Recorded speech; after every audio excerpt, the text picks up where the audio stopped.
আপনিও জেল খাটেননি, আপনারা ঘুঘু দেখেছেন, ঘুঘুর ফাঁক দেখেননি। জমিয়তে উলামায়ে হিন্দ ভারতবর্ষের মাটিতে আজকে রাস্তায় নেমে গণতান্ত্রিক পদ্ধতিতে আন্দোলন করবার জন্য ডাক দিয়েছে। গণতান্ত্রিক পদ্ধতিতে, যদি গণতান্ত্রিক পদ্ধতিতে আন্দোলন করতে গিয়ে আমাদের এই ভারতবর্ষে রক্ত দিতে হয়, আমরা রক্ত দেওয়ার জন্য প্রস্তুত আছি। আর একটা কথা ভালো করে শুনে নিন, ওয়াকাফ বিলটা পাস হলো, কাদের জন্য উনি পাস করলেন? আমাদের জন্য নাকি? উনি নরেন্দ্র মসজিদে নববী, তিনিও সেটা কিনে নিয়ে আল্লাহর নামে ওয়াকাফ করেছিলেন। আমরা প্রশ্ন করতে চাই, মোদিজি আপনি আমাদের আল্লাহর সম্পত্তিতে ঢুকবেন কিসের উদ্দেশ্যে? কি উদ্দেশ্য থাকতে পারে? আপনি এখন পর্যন্ত ভারতবর্ষের জনগণের ভালাই করেছেন। উনি আমরা বলছি যে আমাদের ভালো করতে হবে না, উনি জোর করে বলছেন ভালো করবেন। আপনাকে বিশ্বাস কি করে করব?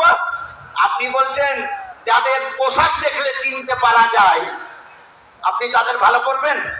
আপনার মুখ্যমন্ত্রী জামালউদ্দিন সরকার বলছে রাস্তাতে নামাজ পড়তে দেব না, আপনি মুসলমানদের ভালো করবেন? আপনার প্রশাসন বলছে যাদের উপরে নামাজ পড়তে দেব না, আর আপনার প্রশাসন ওয়াকাফ নিয়ে এসে আমাদের ভালো করবে?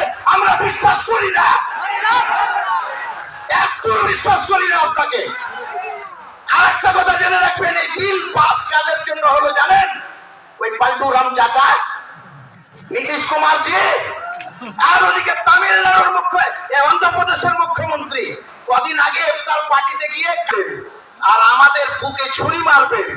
আমাদের অনেকে আছে যে আমাদের মাঝে আসবেন, আবার আমাদের বুকে ছুরি মারবেন, আমরা ছুরি মারতে কাউকে দেব না। আর একটা কথা জেনে রাখবেন, এটা কোনো হিন্দু মুসলমানের লড়াই নয়, হিন্দু মুসলমানের লড়াই নয়, এই লড়াই হচ্ছে ভারতের সংবিধানকে বাঁচাবার জন্য। সংবিধানের 26 নম্বর ধারা, সংবিধানের 25 নম্বর ধারা, সংবিধানের 14 নম্বর ধারাকে উপেক্ষা করে আইন পাস করেছে। সুখের বিষয় কি জানেন? পার্লামেন্টে যখন বিল পাস হয় 232 জন, তার মধ্যে 80% নন মুসলিম এমপি, 80%।